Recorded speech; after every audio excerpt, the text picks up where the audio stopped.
Salam, mən Səadət. Sizə kimya və biologiya fənnini tədris edəcəm. Bu gün isə biologiya 7-ci sinif yeni dərslikdən biologiyanı öyrənmək bizə nə verir mövzusunun tapşırıqlarının izahına baxacağıq. Elə isə keçidək tapşırıqlara. Deməli, birinci sual.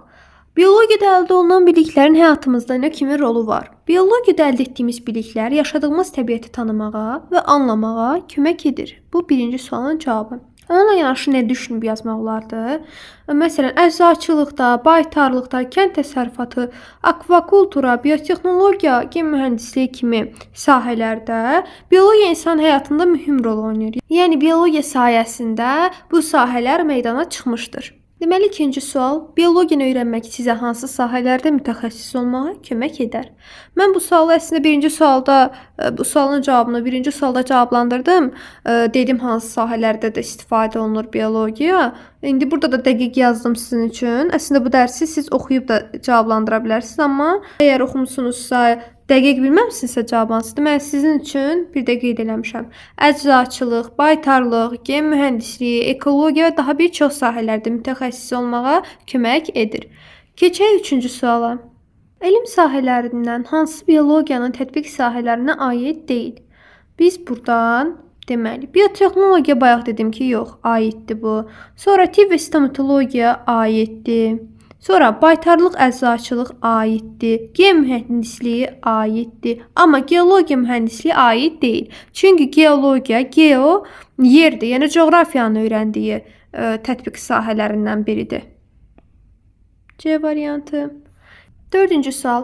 Elm sahələrindən hansı digərlərinə nisbətən daha geniş tədqiqat sahəsinə sahibdir? Mən burada cavabı D variantı görən kimi qeyd edərəm fiziologiya.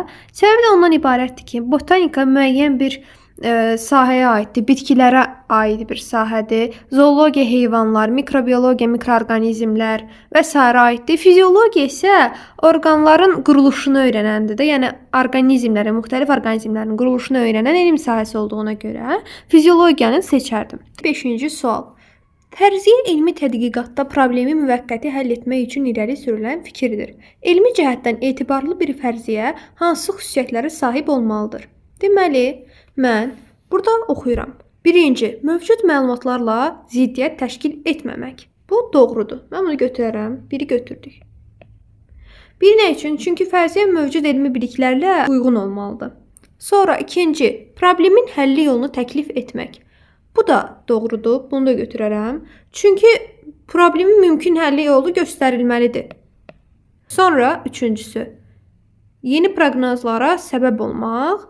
Bu isə yeni proqnozlar irəli sürməlidir ki, test edilə bilsin də. Ona görə bunu da götürərəm. Sonra təcrübə və müşahidələrə açıq olmaq. Bəli, təcrübə və müşahidə yolu ilə yoxlana bilməlidir. Ona görə dördünü də götürürəm. Cavab olacaq 1, 2, 3 və 4. Yəni hamısı. Sonra keçək 6-cı suala. 6-cı sual. Deməli, biologiya elminə aid olan bəzi tədqiqat sahələri aşağıda verilmişdir. Uyğunluğu müəyyən edin. Botanika bitkilərin xüsusiyyətlərini öyrənən sahədir. Ona görə burada da B variantında görürük. Bitkilərin quruluşunu və ümumi xüsusiyyətlərini araşdırır. Ona görə 1-ə B-ni işarələyirik. Yazaq buradan 1-ə B. Sonra fiziologiya. Fiziologiyada yəni orqanlar sisteminin funksiyalarını, orqanlar sisteminin funksiyalarını araşdıran sahədir.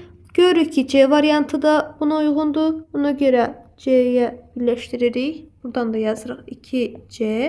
Sonra gəlir genetika. Genetika irsi xüsusiyyətləri öyrənən elmdir. Yəni canlılarda irsi xüsusiyyətlərin ötürülməsini araşdırır. 3-ə A olacaq. Qeyd etdik. Sonra embriologiyadakı embrion, yəni rüşeymi, inkişaf proseslərini öyrənən elm sahəsidir. Bu da olacaq D. 4-də də D. Bugünlük dərsimiz bura qədər. Hansı dərslərin tapşırıqların izahını istəyirsinizsə, şərh bölməsinə qeyd etməyiniz kifayətdir. Digər videolarımızda görüşənədək sağ olun.